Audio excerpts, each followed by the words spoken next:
అంటే జగన్ గారి మిస్టేక్ లా ఆయన అనుచరులు చేసిన మిస్టేక్ నిరంకుశ పాలన ఎప్పుడు ఏదైనా కానీ ఎప్పుడైనా కానీ నిరంకుశంగా అణచివేస్తా అహంకారంతో అణచివేస్తా అంటే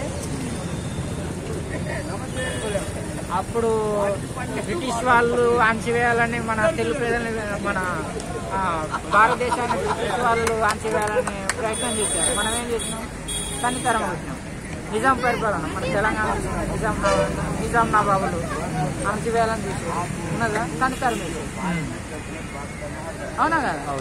అణచివేత అహంకారం ఎప్పటికి పనికిరాదు. ప్రజల అభిప్రాయం సేకరించి వాళ్ళు ఏం కోరుకుంటున్నారు దాన్ని తగ్గట్టుగా పని చేసుకుంటూ పోతే ఓకే. వాళ్ళకి రివర్స్లో పని చేసుకుంటూ పోతే ఒకసారి నమ్ముతావు.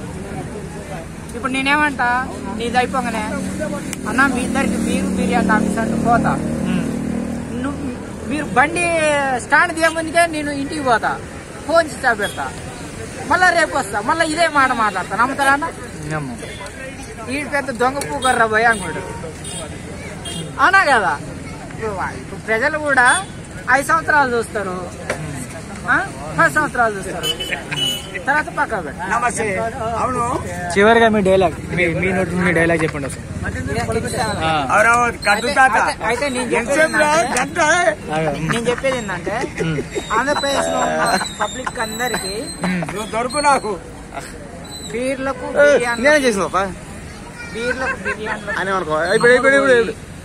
అవినీతి పరులకి ఓట్లు లేకుండా నీతిగా నిజాయితీగా నిస్వార్థంగా మన కోసం పనిచేసే వాళ్ళకు ఓటేస్తే, పైసలు తీసుకోకుండా ఓటేస్తే రేపటి రోజు పని చేయకపోతే గల్ల పట్టుకొని నిలదీసే హక్కు మనకుంటది. మనం ఎప్పుడైతే బిర్యానీ తాగి బిర్యానీ తిని మనం డబ్బులు తీసుకుంటామో మనకు అడుగుతానికి హక్కు లేదు. అందు గురించి నీతిగా నిజాయితీగా నిస్వార్థంగా పనిచేసే వాళ్ళకి పైసలు తీసుకుని ఓట్లు వేయాలనేది నా విజ్ఞప్తి. ఇది కింది సేవల కర్తంగా గట్టి చెప్పండి డైలాగ్. ఇది కింది సేవల కర్తంగా మీరు మన దగ్గర ఉండాలి.